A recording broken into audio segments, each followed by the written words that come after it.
Ay, kuya, ito si kuya, ano to, medyo Ruel. si Kuya Ruel. Motors. Nakakatuwa kasi ang tagal niya pumala dito sa Brunei. Ganda na kayo boss dito sa Brunei, Kuya Ruel. Ruel, 32 years. 32 years old. 32 years na sa June. Oh, tapos ilang company lang ang pinasukan niya dito? Total na. Bali, dalawa lang. Part-time lang. Dalawang company. Ilang taon ka na ngayon sa present employee mo? Sa Majo? 22. Bro mo, 22 years na siya sa Majo. Ano? 24 na, sorry. 24 na, 24, sorry. Since 2012. 24, no? Grabe, 24 na, napakaluya. hindi nga pala akong yung isang May, precision. may ano na to, may plaki na to. Nakakatuwa lang kasi pero mo, tumagal ka ng gano'n, di ba? At siguro pagdating mo dito sa Brunei, yung airport hindi pa ganyan. Bago na yan, airport na yan. H007. Ang Majo Motors po is dealership din siya dito. Siya may hawak ng BYD.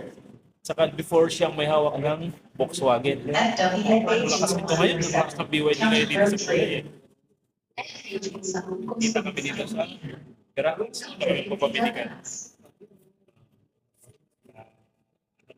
Sabi naman, nakakatuwa lang, no? Pero, ano, pang ilang kontrata? FW1013, Junction 13. Wow, okay. Saka yung chat. FW1013, Bali, Kaunti 13. Anong mapapayo mo, Kuya Ruel, sa mga baguhan pa lang dito sa Brunei? Baka makakapulot sila ng mga experience yung gandang gawin nila. tsaga lang. Tsaga lang, di ba? Ano yung dadasal? Para ano? Tugal na. Tsaka lagi para safe, di ba? Kailangan talaga yan. Kalusugan din natin. Kasi trabaho naman trabaho. Hindi yung kalusugan. Ayun. Di ba? Tama naman ang sinabi ni Kuya Ruel. Ganun talaga.